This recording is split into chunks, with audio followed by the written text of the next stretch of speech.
Bem-vindo a mais um Sociedade em Pauta. Hoje estamos com o professor Ives Gandra, nosso entrevistado especial deste programa. Professor Ives Gandra, é um prazer e uma honra muito grande tê-lo aqui. E eu já lhe passaria a palavra fazendo uma pergunta. O que é o consequencialismo jurídico? O consequencialismo jurídico é uma corrente que, nos últimos anos, tem ganho corpo no debate do direito constitucional nas diversas universidades, e pelo qual o Poder Judiciário não seria exclusivamente um legislador negativo. O Poder Judiciário teria também algumas funções mais abrangentes. Em consequência das decisões, eles poderiam até atuar no vácuo legislativo e até reconduzir os rumos do Executivo numa linha em que a interpretação da Constituição passa a ser extremamente flexível e o Poder Judiciário, um poder, evidentemente, com mais força do que os outros poderes, seria o único poder de entrar na competência dos outros poderes. Chama-se consequencialismo porque é a consequência que orientaria o nível das decisões. E a flexibilidade da interpretação da Constituição, ela passaria a ser examinada à luz de princípios gerais. Então, os princípios gerais poderiam gerar interpretações que fossem, inclusive, contrárias àquilo que era legal por parte da legislação infraconstitucional e os princípios gerais prevalecendo sobre princípios de menor importância. E nos princípios gerais, por exemplo, competência exclusiva do presidente da República em conceder indultos, em nomear servidores, eles entendem que um princípio maior de dignidade, da preservação da democracia, etc., poderiam terminar influenciando. Essa corrente se contrapõe àquela que eu sempre defendi, no sentido de que os poderes têm atribuições bem definidas na Constituição, e essa definição das atribuições não permite invasões de competências. Quer dizer, não pode o Poder Judiciário, em determinadas circunstâncias, legislar, ou em outras, dar as atribuições que o presidente poderia exercer ou não, por entender que a sua competência, a partir dos princípios gerais, seria maior. Eu, que sou um intérprete clássico da Constituição, na verdade, como professor titular que fui de Direito Constitucional da Universidade de Mackenzie, ter comentado a Constituição em 15 volumes, pela Saraiva, com Celso Bastos, eu sempre entendi que o poder legislativo judiciário é apenas um poder negativo, um legislador negativo. Um poder extremamente importante, mas não representa o povo. Quem representa o povo é o legislativo executivo. O legislativo, a totalidade da nação, que lá estão oposição e situação, o executivo, a maioria da nação, e o poder judiciário representa a lei. Ele não pode ir além do que a lei atribui. E costumo brincar sobre o consequencialismo. Cheguei até a escrever, coordenar um livro, o Gabriel Chalita e o José Renato Nalini, que foi presidente da Tribunal de Justiça de São Paulo, um livro sobre o consequencialismo. Então, eu digo, no fundo, o consequencialismo dizer que a consequência que deve orientar as decisões é uma espécie daquele princípio de que os fins justificariam os meios, coisa que eu não entendo nem no campo da filosofia, e muito mais no direito. Respeito a quem defende essa corrente, mas Cabral foi relator da Constituição, Manuel Gonçalves Ferreira Filho, Maria Garcia, diversos constitucionalistas mais antigos, nós entendemos que os poderes têm atribuições bem definidas, por isso que existe a Constituição, e os princípios gerais, eles têm que ser recolocados à luz dos que têm poder de legislar, fazer a legislação infraconstitucional. Não cabe ao Supremo fazer. O senhor disse os fins justificam os meios. Isso é maquiavélico, né? Na verdade, o que ocorre, no momento em que o Supremo aceitou a teoria do consequencialismo jurídico, e olha, eu tenho uma grande admiração por todos os ministros eu estou analisando do ponto de vista acadêmico. E tenho livros escritos com 9 dos 11 ministros da Suprema Corte, de tal forma que me sinto muito confortável a expor as minhas teses academicamente, como eles expõem as teses. Mas no momento em que eu saio das atribuições definidas na Constituição, e quando eu falo que o Bernardo Cabral ele defende rigorosamente as mesmas teses que eu defendo, e foi o relator da Constituinte, na verdade, o que ocorre? O Poder Judiciário deixa de ser representante da lei e passa a ser, em última instância, um poder político. Porque cada vez que os partidos que perdem as votações no Congresso Nacional ou perdem as eleições, eles recorrem automaticamente ao Supremo Tribunal Federal. O Supremo passou a ser a última instância. O que vale dizer, não é o legislativo que discute. Um partido começa, vai perdendo a votação, já entra com uma medida, ainda quando a questão está sendo discutida em nível de comissões, procura assustar, procura, inclusive, pedir novos regimentos. Por exemplo, no caso da impeachment da presidente Dilma, o Supremo redigiu o regimento do Senado, o que não aconteceu no presidente Lula, eles aplicaram o regimento do Senado. Então, isso faz com que o Supremo deixe de ser aquele intérprete incontestável da lei, isto é, representando a lei e não o povo, e passa a ser a última instância de poderes políticos.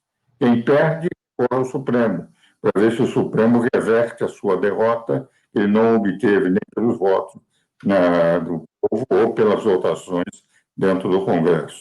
E o debate também perdeu um pouco aquela clássica dignidade da discussão entre sábios que acontecia anteriormente ao Supremo ter adotado essa corrente, porque muitas vezes os ministros se agridem até com posições ideológicas, usando até expressões mais duras, como se fossem congressistas, como se fossem deputados de situação e oposição. Eles debatem quase no mesmo nível, quando, na prática, o Supremo Tribunal Federal,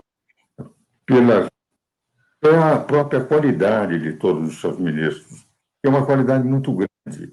Como eu convivo do Supremo Tribunal Federal desde 1958, minha primeira sustentação oral, não sei se foi em 62 ou 63, nos diários oficiais, eu não tenho, mas naquela época, quando sustentei pela primeira vez o Supremo, dois ministros que estão aí não tinham nascido, o ministro Alexandre de Moraes, o ministro Toffoli. Eu que acompanhei, digamos, essa vida de todos os ministros do Supremo, tendo contato com muitos deles, livros escritos com muitos deles, e tendo sempre um profundo, continuo tendo o mesmo respeito dos ministros que estão aí.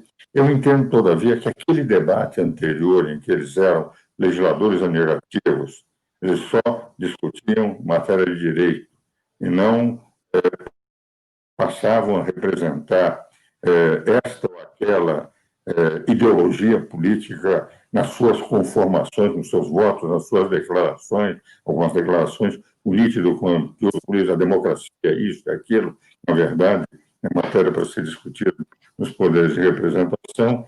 Eu tenho a impressão que isso trouxe muita insegurança jurídica. Qualidade jurídica se discute, mas nós deixamos de ter segurança jurídica. E se nós analisarmos o que está na Constituição, artigo 102 da Constituição é muito claro ao dizer que a Suprema Corte, o Supremo Tribunal Federal, é o guardião da Constituição. Não é um legislador constitucional, não é um legislador complementar, não é um legislador ordinário, não é um cidadão, não é uma corte que define se o presidente pode ou não exercer atribuições que, na Constituição, no artigo 84, foram colocados com exclusividade na sua competência.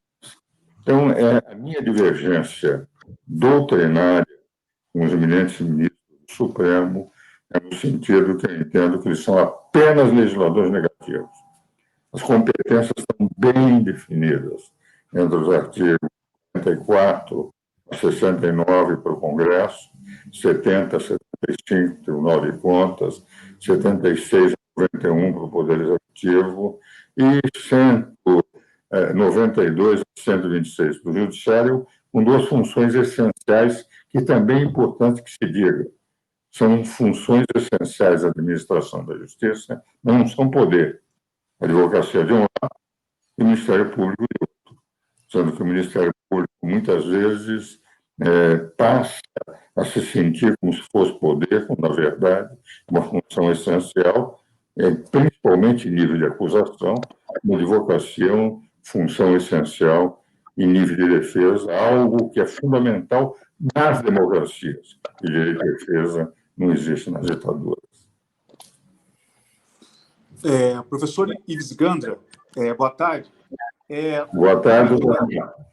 Na medida em que a Constituição Federal não deu espaço para o consequencialismo jurídico, o Supremo ele perdeu a sua função de guardião da Constituição e da estabilidade das instituições de segurança jurídica? Qual o seu entendimento sobre isso? Na verdade, são correntes doutrinárias que estão aí, não é? E há muitos professores de direito constitucional que defendem a mesma posição do Supremo, mas eu, pessoalmente, é uma posição, tenho 85 anos, leciono há quase 60 em universidades, eu sou advogado há 62 anos, eu entendo que isso traz a insegurança jurídica. E, na verdade, a insegurança decorre de que nós não sabemos como é que o Supremo vai agir legislativamente, como o Supremo vai agir executivamente. Vou dar alguns exemplos. Por exemplo, não tenho preconceito com os homossexuais, mas quando os homossexuais foram à Corte Constitucional Francesa, que é o Conselho Constitucional da França, para pedirem, deixassem que seria possível o casamento entre homossexuais, qual foi a decisão do Conselho Constitucional da França? Essa reivindicação, enfim, de um grupo que tem todo o direito de levá-la, mas não é aqui o foro. Vocês têm que ir à Assembleia Nacional. E realmente considerou que não cabia a Corte Constitucional legislar nessa matéria e mandaram para a Assembleia Nacional. E a Assembleia Nacional aprovou o casamento entre pessoas do mesmo sexo. No Brasil, o que ocorreu? Quando foi ao Supremo, a matéria foi colocada também da mesma forma. Entidades mostraram que nos debates constituintes quiseram colocar homem e mulher para entender que aquele casamento só poderia ser entre homem e mulher. Não poderia ser, a própria unidade de Estado só poderia ser homem e mulher, porque era a base da sociedade para gerar prole, a prole só poderia ser gerada naturalmente entre homem e mulher. Quando discutiu, a Conselho Constitucional da França tinha decidido essa matéria 2 meses antes, quer dizer, praticamente em cima da discussão aqui. Eles entenderam que a Constituição cuidou de homem e mulher, mas não proibiu. E eles colocaram dentro do texto constitucional que poderia ser entre pessoas do mesmo sexo. É evidente que o caminho normal para isso seria mudar a Constituição. Seria levar a matéria ao Poder Legislativo, que acrescentaria entre homem e mulher também pessoas do mesmo sexo.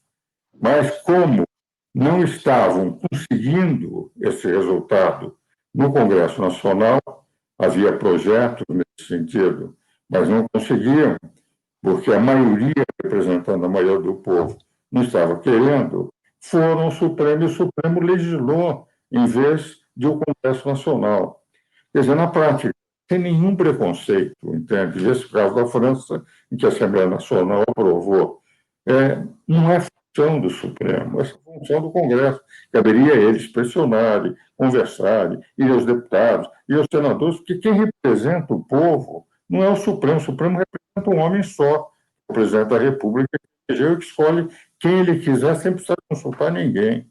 Então, dentro dessa linha é que eu entendo que isto não é bom para a democracia.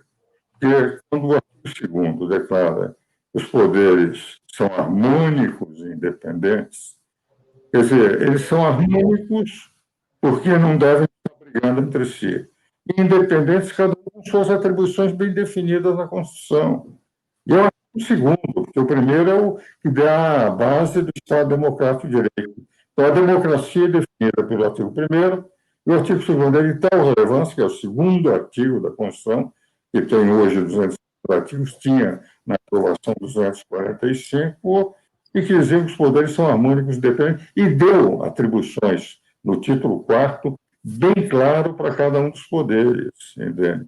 Então, eu, pessoalmente, por ter participado de audiências públicas da Constituição, inclusive o Bernardo me consultava permanentemente, éramos amigos desde o tempo que eu fui conselheiro no período de exceção, no regime de exceção, tivemos de 79 a 84, da Ordem dos Advogados, depois como deixei a ordem, fui presidente do Instituto dos Advogados de São Paulo, tínhamos muito contato, eu e o Bernardo, por uma amizade que vinha do tempo do Conselho da Ordem, do tempo da redemocratização. E o Bernardo disse, mas é isso. Ele chegou no nosso conselho, presídio do Conselho Superior de Direito, chegou o mestre, a dizer exatamente isso que eu disse no caso dos homossexuais, aquilo que eles discutiram e aprovaram no Congresso. E eu sempre entendo também uma interpretação pessoal, que está nos meus livros, esses livros atrás, que vocês estão vendo, as duas são os comentários meus e do Celso Barros, sobre a Constituição do Brasil. Eu entendo que a lei é sempre mais inteligente que o legislador. Não adianta o legislador dizer que se ele queria fazer isso, se ele não pôs na lei, a lei não pode ser interpretada à luz da intenção do legislador, que é apenas um elemento, mas à luz do sistema jurídico, porque é um sistema constitucional anterior no qual ela se encaixa. Tem um antecedente à lei, que é a Constituição, enquanto que o legislador ele pode ter a sua vontade, mas se ele não conseguiu colocar exatamente aquilo que pode ser inserido no sistema, a lei tem que ser interpretada em função do que está escrito, e não da exclusiva da intenção do legislador. Mas eu sempre disse que a Constituição não é mais inteligente que o Constituinte, porque na Constituição eu não tenho antecedente anterior. Na lei eu tenho, é a Constituição, mas na Constituição eu não tenho antecedente anterior. O antecedente anterior é a vontade do Constituinte, é aquilo que o Constituinte expôs na lei, aquilo que os representantes do povo para fazer uma Constituição para o povo colocaram. Não é a intenção daqueles que dizem, não, a Constituição é mais inteligente que o Constituinte, eles representavam o povo, fizeram uma Constituição, mas nós interpretamos que não foi essa a vontade do povo. A vontade do povo é aquela que nós queremos colocar. Então, se a lei é mais inteligente que o legislador, a Constituição não é mais inteligente que o Constituinte. E aí, nessa versão, se nós formos aos debates constituintes, sobre fidelidade partidária, eles colocaram fidelidade partidária, entende que cada partido deveria decidir no artigo 17. Por exemplo, o problema da prisão de um senador, de um deputado, eles puseram que, para ser feito, tem que ser autorizado pelo Congresso Nacional no artigo 53. Nós temos a prisão, por exemplo, do senador Delcídio, sobre matéria dentro do exercício do seu mandato, entende? Matéria que também não representava prisão em flagrante, uma prisão independente da autorização do Senado, quer dizer, houve uma violação, digamos, do artigo 53. Agora, o meu receio, entende, é que se num determinado momento o Congresso Nacional resolva desobedecer uma decisão, porque o artigo 49, inciso 11 da Constituição, declara que cabe ao Congresso Nacional zelar pela sua competência normativa perante os outros congressos. Que haja um exercício e o Congresso Nacional resolva, por um decreto legislativo, anular uma decisão do Supremo. Se ele tem direito de zelar pela sua competência normativa perante os outros poderes são executivo e judiciário.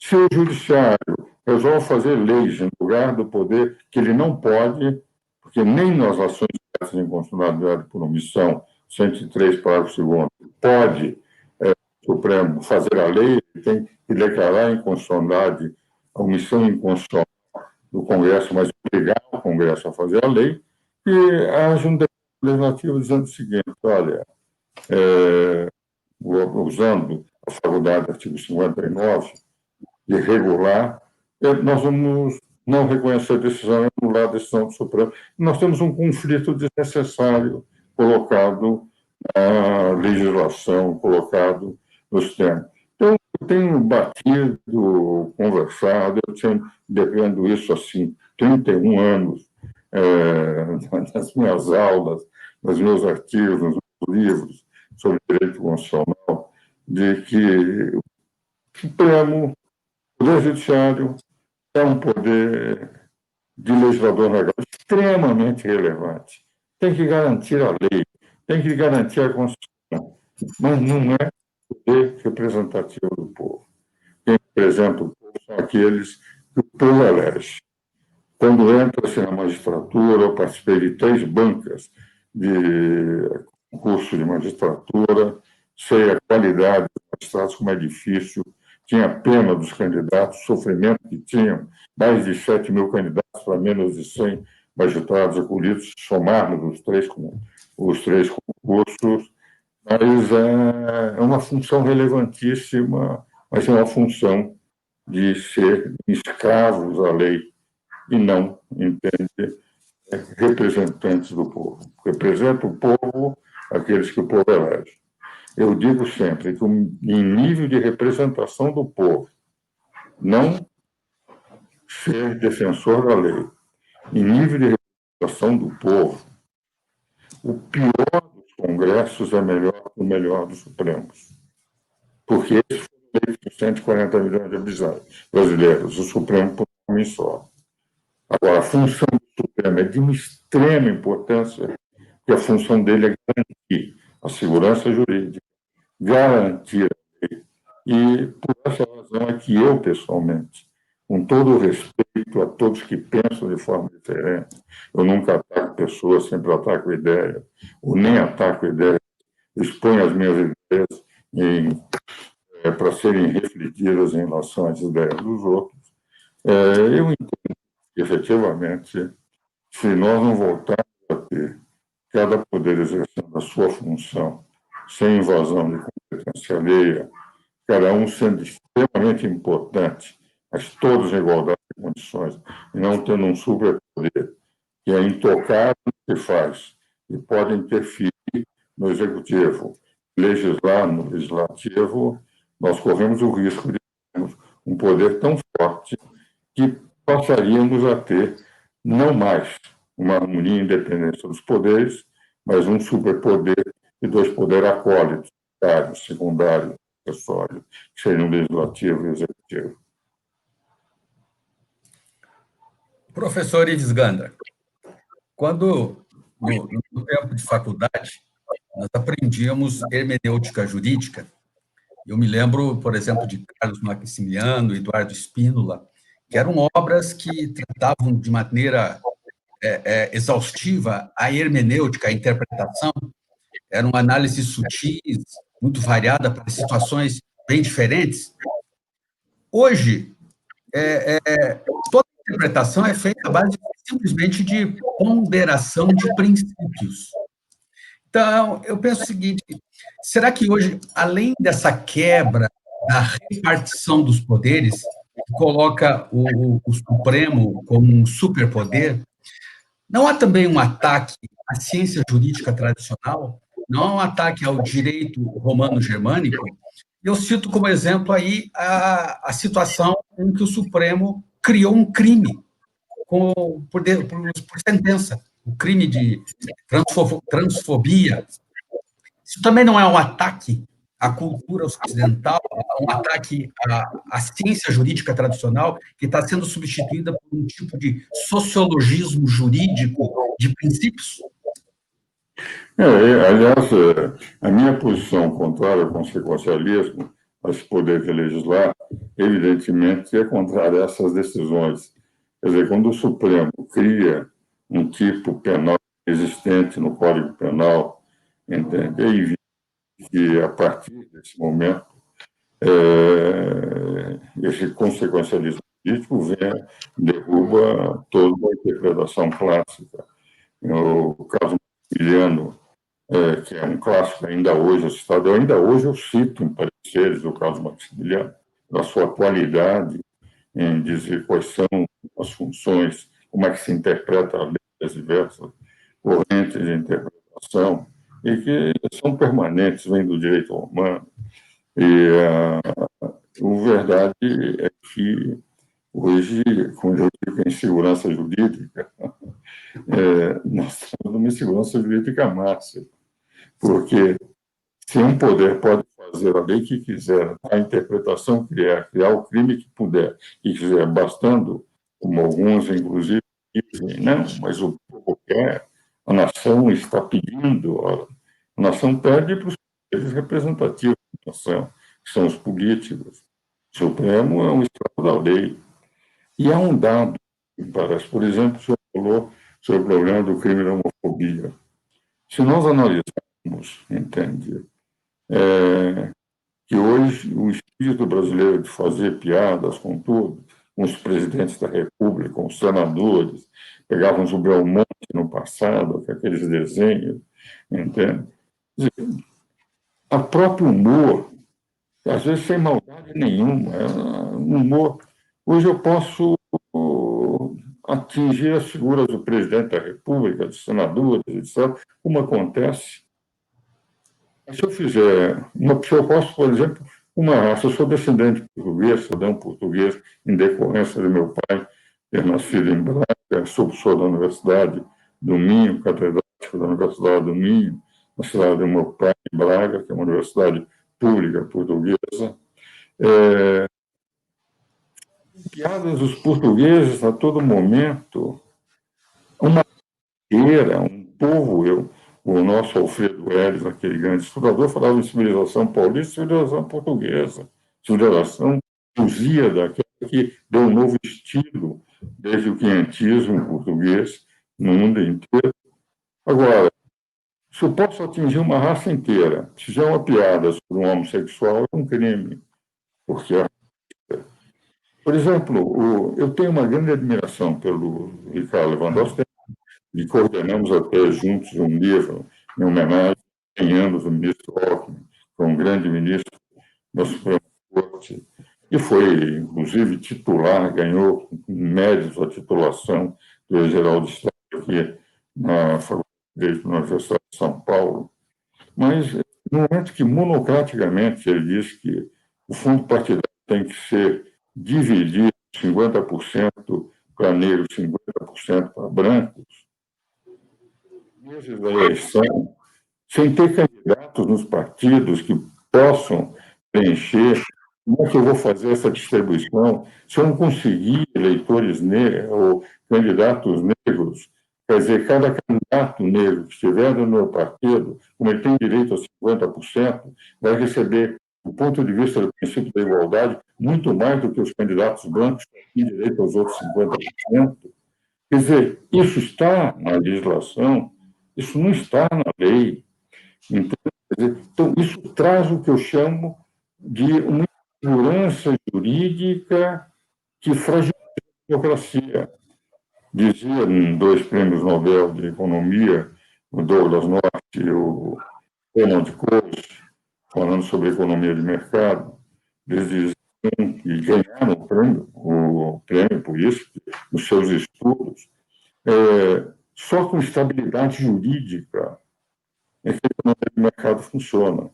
Se eu vou fazer um investimento, os primeiros resultados terei daqui 10 anos, eu tenho que ter cuidado que o sistema jurídico daquele país vai ser aproximadamente o mesmo durante os próximos 10 anos. Se tem adoção, não pode mudar.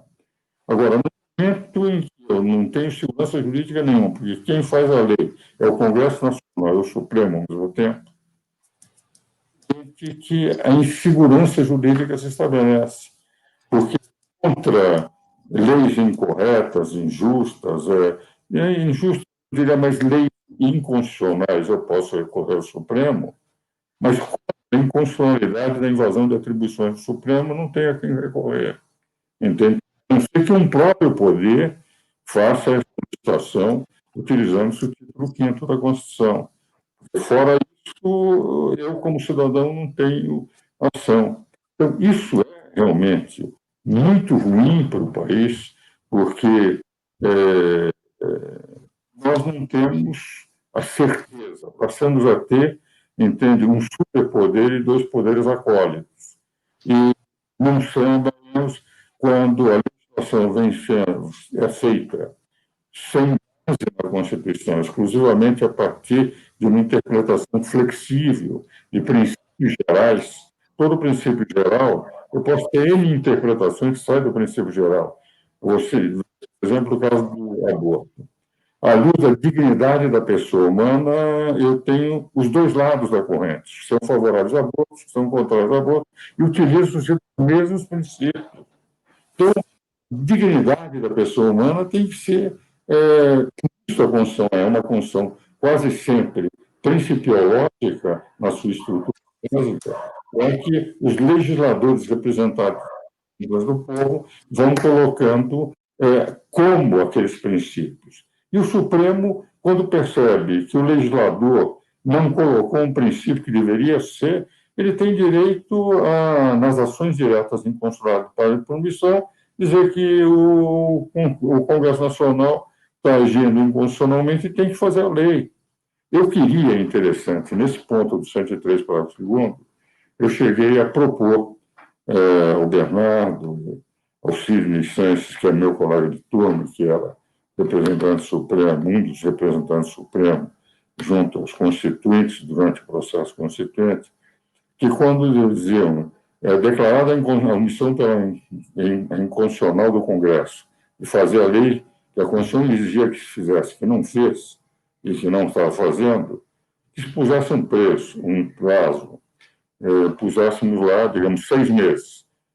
Definida a inconstitucionalidade, tem o Congresso 6 meses para produzir a lei. E o Sidney fez uma ponderação muito interessante, no qual ele dizia o seguinte: você imagine que nós, do Supremo, determinamos um prazo de 6 meses e o Congresso não cumpre. Você acha que eu teria condições de mandar prender 503 deputados, que era o que existia à época, e 81 senadores por desacato à ordem judicial? É melhor deixar sem prazo. Por isso é que o 103, parágrafo 2º, não tem prazo. Porque eles declaram inconstitucionalidade, mas quem tem que fazer a lei é o Congresso, sem prazo para fazer a lei. Eu tenho a sensação, veja, que isso é muito constrangedor para mim, que sou amigo, gosto, admiro e admirador mesmo dos escritos doutrinários de todos os ministros do Supremo, está fazendo essa crítica ao consequencialismo, à invasão de atribuições dos outros poderes. Mas eu tenho que é importante que a sociedade tenha consciência de que a qualidade dos membros que estão no Supremo, essa qualidade deveria ser exercida fundamentalmente para representar a lei. Há um autor francês, o Bastiat, um livrinho que foi agora editado em português, até eu prefaciei a edição portuguesa, chamado A Lei. E eu parafrasio um pouco o Bastiat, que diz que a lei, a função da lei não é fazer justiça, mas, ao contrário, é não fazer injustiça. Digo, a função do Poder Judiciário não é fazer justiça, porque no tempo dos romanos eles diziam até que summum ius, summum iuria, o máximo da justiça, o máximo da injustiça. A função do poder é exatamente não fazermos injustiça. Não fazer injustiça é a grande missão do Poder Judiciário. Professor, Fale. Professor, se me permite citar uma frase de Rui Barbosa, a pior ditadura é a do Poder Judiciário. Contra ela não há quem recorrer. A politização do judiciário provocada pelo consequencialismo e o neoconstitucionalismo, na visão do senhor, ela diminui uma verdadeira democracia no Brasil e solapa a separação dos poderes? E há alguma lacuna legislativa, no seu entendimento, ao não impor um controle externo sobre o STF, uma vez que não estão submetidas às determinações do Conselho Nacional de Justiça e o Senado não exerce... Na verdade, nós temos que contar com os próprios poderes, não é? De rigor, se nós examinarmos o neoconstitucionalismo, que é uma visão do consequencialismo, nós vamos encontrar a seguinte posição. Nós temos, na frase do Rui Barbosa, já o semente do que seria o neoconstitucionalismo e o receio que ele apresentava. Porque a pior das ditaduras é o poder do judiciário. É uma ditadura de gente boa. Cheguei a escrever um artigo no Estado de São Paulo com o título Quando os Bons Atrapalham, de gente boa, de gente competente, de grandes juristas, mas que, num determinado momento, exercem uma função que extrapola as competências que a Constituição lhes deu. E a fragilização decorrente da democracia é muito grande. Uma democracia ela é exercida, como diz o artigo 1º da Constituição, através do quê? Através do voto e através da vontade popular que, se não estiver de acordo com aqueles que o povo desejou eleger, pode, nas eleições seguintes, afastá-los todos. Ora, se nós examinarmos efetivamente o que estamos vivendo hoje, nós estamos vivendo um poder que não foi eleito pelo povo, definindo as competências, o caminho, os rumos dos outros dois poderes. E, inclusive, tomando posições que são, muitas vezes, posições políticas. E alguns ministros, inclusive, com manifestações contrárias a pessoas que estão no exercício do poder pela forma como estão exercendo o poder. E isso não é bom para a democracia. Eu lembro, e só para concluir a sua pergunta, quem lê o Velho Testamento percebe no Velho Testamento que há uma época em que os hebreus eram controlados, os judeus eram controlados e dirigidos por juízes. Antes que o povo se cansou de tal forma, pediu a Samuel que Samuel pedisse a Deus que tirassem os juízes e dessem um rei. E apesar do alerta do Samuel de que os reis poderiam ser ainda piores, o povo pediu um rei, que foi Saul, o primeiro rei, para que se livrassem desse controle do judiciário, dos juízes, que é um controle contra o qual não se pode recorrer nunca, porque, na verdade, eles podem definir tudo e julgarem tudo em causa própria.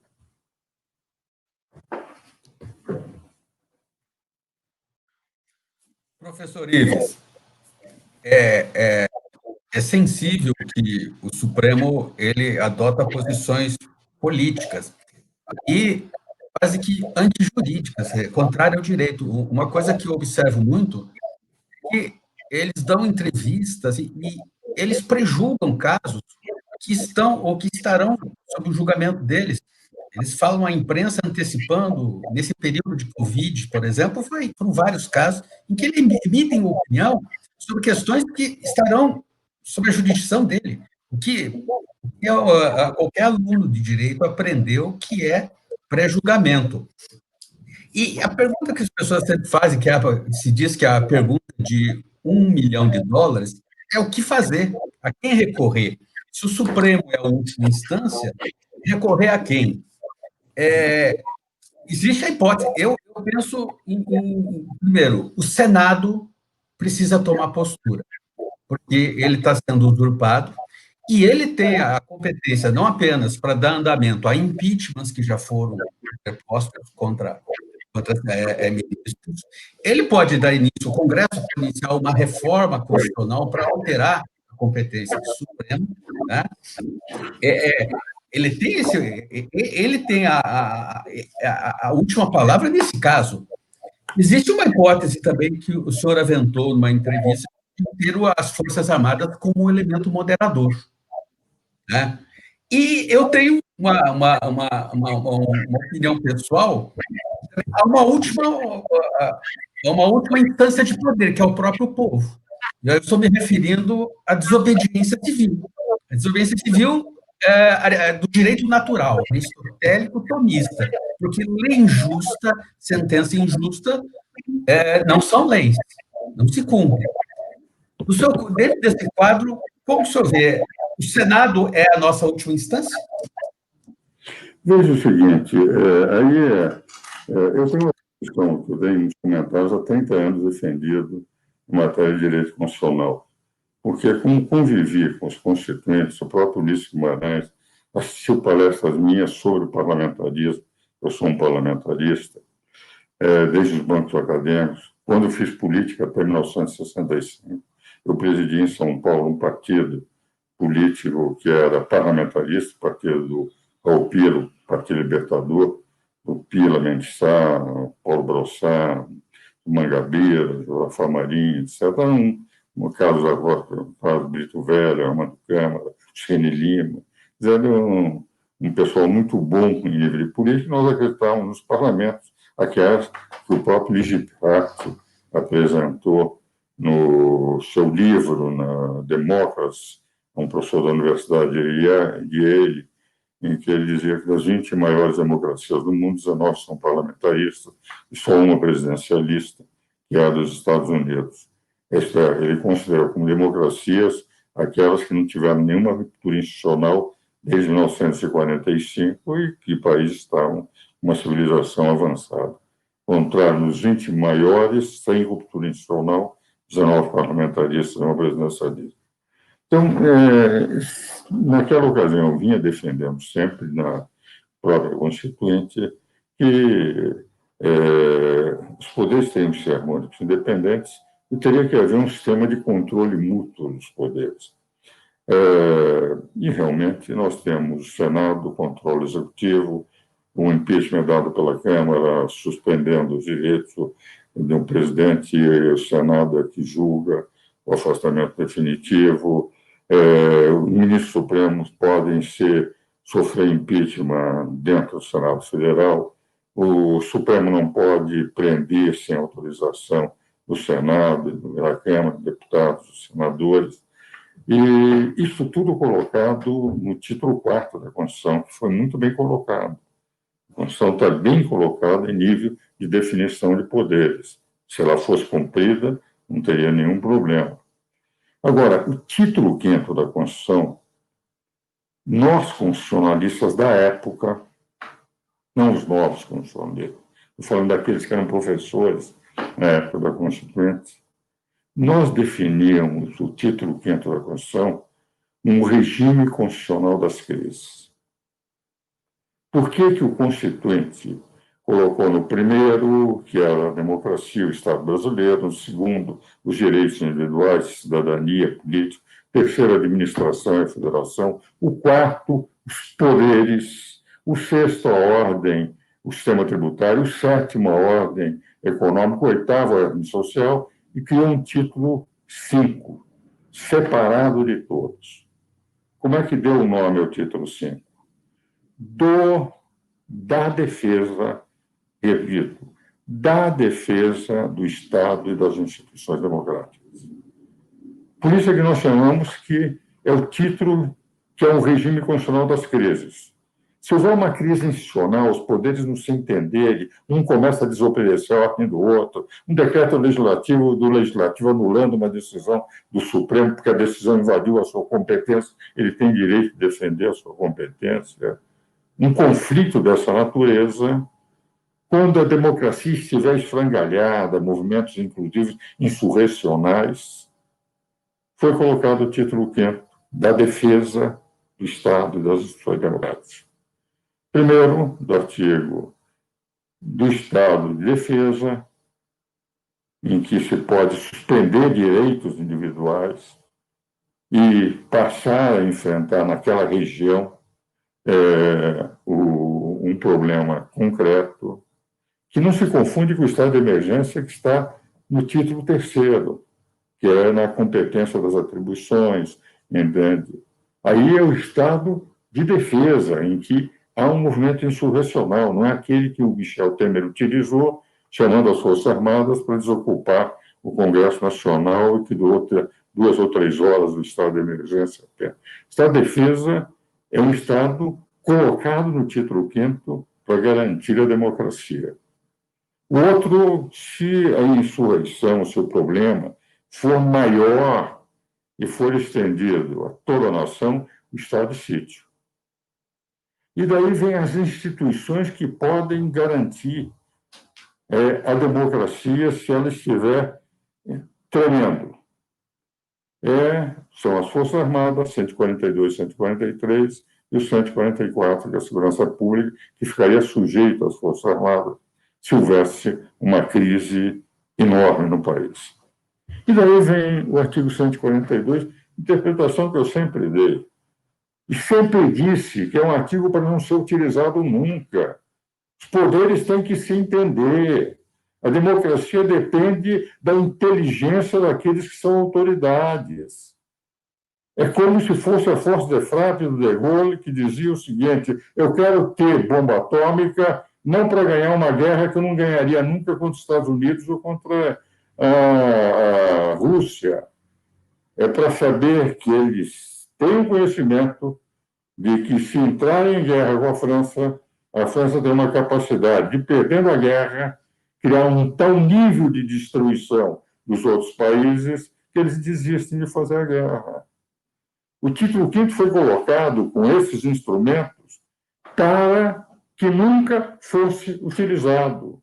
Por isso é que nós chamávamos, na época, e o termo nem é meu, o termo é de um desembargador do Tribunal Regional Federal de São Paulo, já falecido, foi meu colega de turma também, o Alexandre Amaral dos Santos, filho de um ministro do Supremo Tribunal Federal, Moacir Amaral dos Santos. Ele é que cunhou o título 5º de regime constitucional das crises.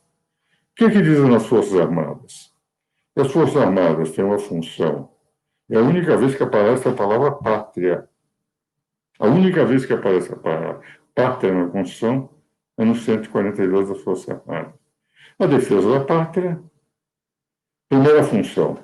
Depois diz o seguinte: e garantir os poderes constituídos. O que vale dizer, se houver um estado de defesa, um estado de sítio, eles têm que garantir os poderes constituídos. E garantir, por solicitação de qualquer dos poderes, a lei e a ordem. Vamos admitir que há um conflito evidente entre o legislativo e o judiciário.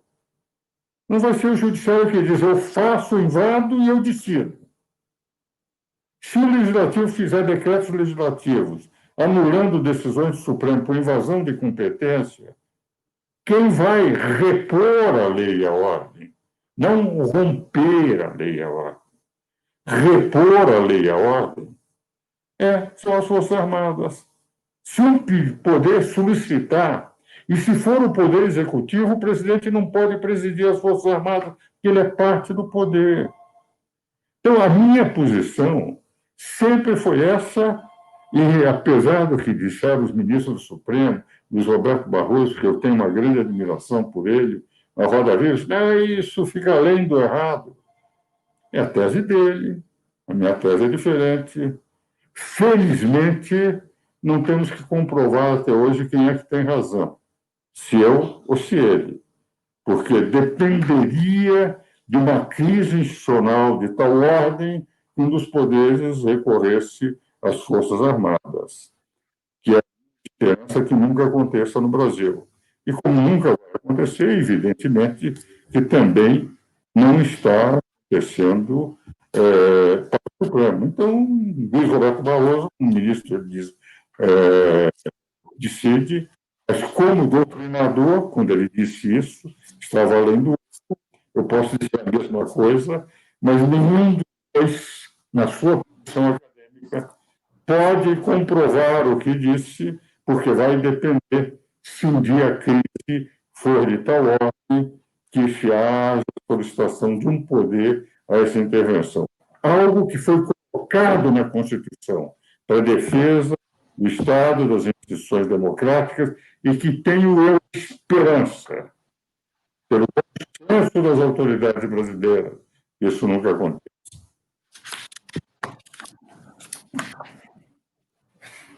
Bem, professor Ives Ganda, já estamos com quase uma hora de live. Foi um prazer muito grande tê-lo aqui, uma grande honra. Eu gostaria que o senhor fizesse a sua consideração final, a sua, vamos dizer, mensagem de esperança para essa situação jurídica, de verdadeira insegurança jurídica que nós estamos vivendo. O senhor, nessas suas considerações, como o senhor vê o nosso futuro próximo, da nossa democracia, do nosso judiciário? O senhor é um homem otimista? Sou um homem otimista. Meu último livro, que saiu há um mês mais ou menos, A Era dos Desafios, eu mostro como a humanidade sempre evoluiu positivamente, mesmo nos momentos que dava a impressão que tudo estava errado, entende? E nós avançamos muito. Dentre Herodes mandando para um problema de não ficar mal perante convidados, cortassem a cabeça de João Batista, entre a invasão de Josué, de toda a terra da promissão, mandando passar a fio de espada, velhos, crianças, etc., entre todos os impérios que pegavam ou passavam fio de espada, toda uma população o tornava escrava, a Declaração Universal dos Direitos Humanos, passando por duas grandes guerras. Nós avançamos muito. E eu sou um otimista em relação ao Brasil. Acho que, inclusive, o presidente, apesar de as críticas que fizeram, pontuais, diz que isso foi uma demonstração de fé dos brasileiros para a ONU no dia de ontem. E estou falando isso sem estar vinculado em nada à política, exclusivamente porque eu entendo que, efetivamente, o Brasil tem uma potencialidade enorme e os poderes vão se entender. E é interessante que eu senti também no discurso do presidente Fux, quando ele assumiu a presidência, que ele é um homem que está disposto a, enfim, fazer uma presidência do Supremo levando para a discussão do plenário não temas polêmicos que possam representar conflitos de áreas entre os poderes e respeitando a condição extraordinária do Supremo de ser um intérprete correto da lei, não entrar, entretanto, em conflito com os outros poderes. E a presença dos representantes, presidente do Senado, presidente da Câmara dos Deputados, presidente da República, demonstrou que, efetivamente, parece que o presidente Fux e é um homem, é um grande processualista, um grande jurista, meu confrade na Academia Brasileira de Letras Jurídicas. Votei nele para entrar, eu sou um dos mais antigos, na BLJ, lá no Rio de Janeiro, que ele tudo fará para que as tensões diminuam. E a minha esperança é exatamente essa, que as águas voltem ao Rio, ao leito do Rio, que o poder judiciário seja dentro dos limites da sua competência do 192 ao 126 da Constituição, e o poder legislativo esteja na sua competência de 49 a 69, 54 a 69, e que o poder executivo fique corretamente dentro daquilo que são as suas funções do 76 ao 91. E não há a possibilidade de utilização do título 5º da Constituição, que academicamente tem a minha interpretação diante do ministro Roberto Barroso. Nós esperamos os dois que não tenha que ser contestada para ver quem é que tem razão em função da sua interpretação. Eu acho que a minha é correta, eu acho que a dele é correta. Eu sou mais elegante porque eu não faço crítica à interpretação dele. Ele chegou a dizer que a minha estava além do erro no programa Roda Viva, porque eu tenho uma grande admiração pela sua competência, mas eu tenho uma grande esperança que nós chegamos a tal ponto da distensão e o próprio voto do ministro Marco Aurélio suspendendo o depoimento do presidente pessoal até que o plenário decida, demonstra o bom senso de um ministro que também eu tenho uma grande admiração. Ministro Marco Aurélio, temos muitos livros escritos juntos, participamos de instituições acadêmicas juntos, e a minha esperança é de que toda essa tensão vai tender a diminuir na relação entre os poderes. E, evidentemente, nós, politicamente, os partidos à estão, as correntes ideológicas, esquerda, direita, continuarão a debater, mas isto no campo da política da representação popular, não do Poder Judiciário. Tenho muita esperança e fundada esperança pela qualidade do ministro que as águas voltarão ao leito do rio. E quero agradecer aos amigos a forma como me permitiram aqui, numa conversa entre colegas, expor um pouco das ideias que muitos dizem que é de área de um dinossauro de 85 anos, 62 anos de advocacia, quase 80, quase 60 de magistério, mas que, na verdade, enfim, é o que eu sempre vivi na vida, que eu defendi, sempre só trocando ideias, nunca atacando pessoas, e nem me sentindo ressentido com quaisquer críticas que eu recebi. Dizia o José Renato Nalini, num livro que escreveu, o meu baú de ressentimentos não tem fundo, e realmente não tem. Eu não carrego o peso de ressentimento nas costas. E, por essa razão, nunca ataco pessoas, sempre defendo ideias, e tenho esperança de que o Brasil, com a potencialidade que tem, possa efetivamente chegar ao nível que todos nós desejamos de uma grande nação, e, para isso, todos os poderes têm que ser harmônicos e independentes. Creio no que foi dito, apesar das críticas, etc., que o presidente Bolsonaro ontem, que não tem nenhuma vinculação política, na ONU, procurou dar essa imagem de um Brasil com grandes possibilidades de crescimento, de ser útil para o mundo. E algo que mais me impressionou é, realmente, 1/6 da humanidade é alimentado pelo nosso país. Então, a importância do país, indiscutivelmente, o mundo inteiro tem que reconhecer. Para isso, os nossos poderes têm que ser harmônicos e independentes. Pela qualidade dos homens neles, eu acredito que nós vamos ter realmente o rio correndo naturalmente, sem invasões das terras marginais. Muito obrigado, professor, pelos excelentes esclarecimentos e brilhante palestra. Muito obrigado. Deus lhe pague. Grande prazer. Esse foi mais um Sociedade em Pauta. Peço a todos que inscrevam-se no canal, compartilhem o vídeo e até o próximo programa. Muito obrigado.